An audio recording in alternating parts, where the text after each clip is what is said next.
Middle ইস্টে যে আওয়ামী লীগের সাথে এই দেশ বা এই রিজিয়নের সম্পর্কগুলি কোথায় ভালো না, তারা সবাই ডিনার ফেলে তুলে দৌড় সেখান থেকে আমরা সবাই মিয়ানমারে 30 কিলোমিটার করতে পারলেই তারপর আমরা থাইল্যান্ডে চলে যেতে পারবো। তো মাননীয় প্রধানমন্ত্রীকে আমরা বললাম যে আপনি যখন শি জিনপিং এর সাথে ডিনারে বসবেন, আপনি যদি কাইন্ডলি তাকে বলেন, যদিও তার অফিসগুলি না করে দিয়েছে, যে আমরা কর্ণফুলীর নিচে টানেলটা করতে চাই, এটা আমাদের একটা অ্যাসপিরেশন চট্টগ্রামের মানুষের, এবং then of course it's actually connects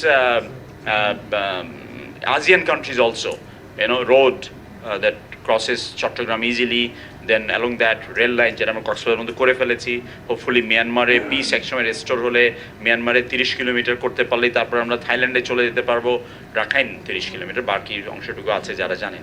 তো এই অবজেক্টিভ থেকে তাকে যখন মাননীয় প্রধানমন্ত্রীকে যতটুকু আমরা ব্রিফ করলাম, the very interesting thing is যখন সেকেন্ড সার্ভিং বা থার্ড সার্ভিং হচ্ছে তখন মাননীয় প্রধানমন্ত্রী ইশারা করে আমাদেরকে ডাকলেন। সো আমরা সকলে মিলে তো আর তখন ফর্মাল একটা এনভায়রনমেন্টে উঠে চলে যাওয়া যায় না। We assign foreign secretary, so he went to listen to her, honorable prime minister. Then at the same time দেখলাম শি জিনপিং আরেকজনকে ডেকে আনলেন, কানে কানে দুইজনের মানুষকে কিছু একটা বললেন, এবং তারা সবাই ডিনার ফেলে তুলে দৌড় সেখান থেকে আমরা সবাই। অ্যান্ড মানে এই যে এই ইনিশিয়েটিভের ফল হলো, আমরা 11টার সময় যখন রেসিডেন্সে ফেরত আসলাম, মাননীয় প্রধানমন্ত্রী বললেন যে কি হলো তাহলে। বললাম যে আপনার কথায় কাজে দিয়েছে, তারা চুক্তিটা করবে। কখন করবে? অনেক রাত হয়ে যাবে।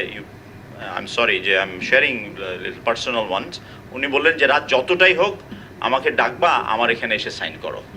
We went to her residence at 2:30 in the morning, এবং সেখানে আমরা সাইন করেছিলাম, এবং মাননীয় প্রধানমন্ত্রীর বেডরুমে যে চকলেটগুলি রাখা ছিল সেটাকে আমরা সেদিন সেলিব্রেট করেছিলাম। So China, I think, as you rightly put, as a very young leader in the World Peace Council, was the first visit 1952, and as the political leader in 1957 as head of Bangladesh Awami League. China যে respect দেখিয়েছেন চৌ N লাই, মাও জেদাং, সেটার continuity কিন্তু আমরা দেখেছি। যদিও একসময় এটা মিথ ছিল, যেমনটি ছিল মিডল ইস্টে যে আওয়ামী লীগের সাথে এই দেশ বা এই রিজিয়নের সম্পর্কগুলি কোথায় ভালো না, বিশেষ করে আমরা যখন যুদ্ধ অপরাধী, মানবতা বিরোধীদের বিচারগুলি করছিলাম। তো এই সব ধারণাকে ভ্রান্ত প্রমাণ করে বঙ্গবন্ধু কন্যা বাংলাদেশকে এই সকলের সাথে বন্ধুত্বের বিষয়টিকে একটি নতুন উচ্চতায় নিয়ে গেছেন, and there are physical embodiment of that dictum of foreign policy, friendship to all malice towards none. তো এটার উপরে নির্ভর করে আমরা প্রত্যাশাত সামনের দিনে অবশ্যই আরও অনেক কিছু করতে পারি।